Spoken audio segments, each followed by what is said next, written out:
Okay, I'm going to talk to you a little bit about Horses of the Storm that I wrote about the experience of the LSU Equine Health Studies program and our team here in Baton Rouge when we went in and tried to help bring out horses following Hurricane Katrina. And we were successful in doing that for the most part. There's always things you're going to run into, and it was a big learning curve for us. We were not an emergency preparedness team prior to that. It's not something we do as a part of our day in, day out routine, but we do take care of horses, and so in a sense it was an extension of our higher role in trying to provide for the health and welfare of the horse as much as we can. The reason I wrote the book really was for a couple of reasons. One was to document the stories so that we didn't forget, so we didn't lose all these things that happened to us and forget all the little things we'd learned along the way. And the other reason was so that people could learn from our mistakes and from our success, and so that they could copy anything that worked well for us and avoid anything that didn't work well. And it's all in there, both the mistakes, the good stuff, the bad stuff, and the things we ran into. And it was really trial by fire for us, getting thrown into this situation. Being here in Baton Rouge, we were very, very close to Hurricane Katrina, but we were largely removed from the flooding that happened afterward. We felt a lot of the wind and the rain. We got a lot of trees down here in town in Baton Rouge and all along southern Louisiana, but we didn't get the flooding, and therefore we didn't have the chaos that they had in New Orleans. And we found out about it about the same time anybody else did. When CNN rolled the footage and told everybody what was happening, we knew it was bad, and we felt the impact here in town just with the onslaught of refugees who fled the city, and also the rescue efforts that came in from all parts of the nation to stage their rescue, to go into the city and try to be of assistance. So we had both things occurring right here. So it was a little strange having a town of about 600,000 people, if you count all the metropolis area, and that just about tripled in size overnight, seriously tripled. Stores couldn't stock food, gasoline stations could not keep fuel. And then you have all the rescue efforts come in here as well. You see convoys and caravans of Humvees and military personnel, and it's not, you see Black Hawks flying overhead all the time, nonstop. You never stop seeing a helicopter. And at first, you just thought the world had flipped upside down. And then for that to become normal to you that was a whole different experience altogether. And I think as far as the book goes, what it will do, I myself did not grow up in Louisiana.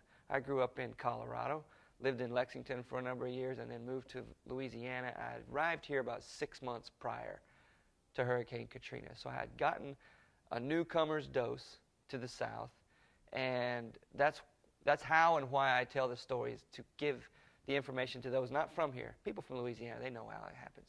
Most of them were part of Katrina. I don't know that anybody was untouched by the hurricanes that we had. So this book was written by and for those outside of this area to learn from these mistakes, and also just to get the story and a feel for it. So I wrote it as an outsider's view, try to introduce the reader to the South, to Louisiana, and what it's like to be here as a newcomer, and how it differs from where you may be. And then I take you into the hurricane season and what that's like to live through, or to do it every year, to hear about Katrina or hear about a Hurricane Ike or a Gustav or something headed your way, and there's nothing you can do about it. And it is coming, and you've got 4 days, and now you've got 3, and now 2, and now it's making landfall tomorrow, and are you ready? And so it goes through all these stages, and then basically tells you how we responded as a unit here at LSU, what we did to stage rescues, setting up a hotline, trying to help horse owners, identifying the places that they were located, and then working with volunteers to stage rescue efforts to go down into New Orleans and try to help bring some of those animals out. And then it takes you all through a lot of experiences, tells you about the good and the bad, and the ugly and everything in between of what we found there, and then hopefully for most of them comes full circle and tells you about some of the reunited stories where we have, a little boy lost his horse, couldn't find it in the storm.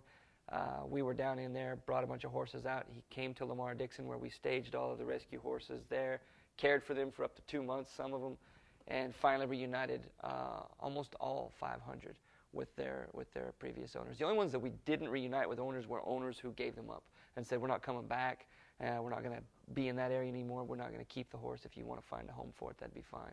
I think there was about 6 or 7 out of 500 that ended up like that. And we placed with foster homes, but all the rest were reunited with owners, and it was great to see that. And then in the end of the book, it concludes with just an emergency preparedness guide. Tells you how to respond to an emergency on your own, how to get prepared for one as a horse owner in your own stable for your own horses, and how to be a responsible horse owner, how to understand that owning a horse is not just about feeding and caring and having a good time, but it's also about taking care of the welfare of that animal should something happen, because in the end we're responsible for them in those situations. And then it tells you a lot of stories about how resilient these horses are, how resilient animals are, how they can put up with a lot that we would never be able to even fathom. You know, horses, they don't give in easily, they don't give up easily. They don't feel sorry for themselves. They get in a situation like Hurricane Katrina and they only think about surviving. That's it. And in the minds of every horse who was hit by Hurricane Katrina, I'm sure they think that at whatever age, every horse in the world goes through a hurricane. That's just a normal thing. It's not normal, but to them it was, you know. And we saw a lot of amazing things. Horses that had swam 10s and 20 miles to get to high ground. They found a cow on an oil rig platform 20 miles out in the Gulf of Mexico, totally unscathed, standing on the platform. How did she even get on the platform? The platform's about 40 feet high out of the water. Who knows? Swell, I guess. You know, she swam up there when the wave hit. But just amazing stuff like that you'll find in the book. And so it was written for the horse owner, written for the horse owning community, to try to help those horse owners gain a better understanding of how to be prepared. Hopefully it's entertaining enough and educational enough that we take away something of value till we can be better prepared in the future.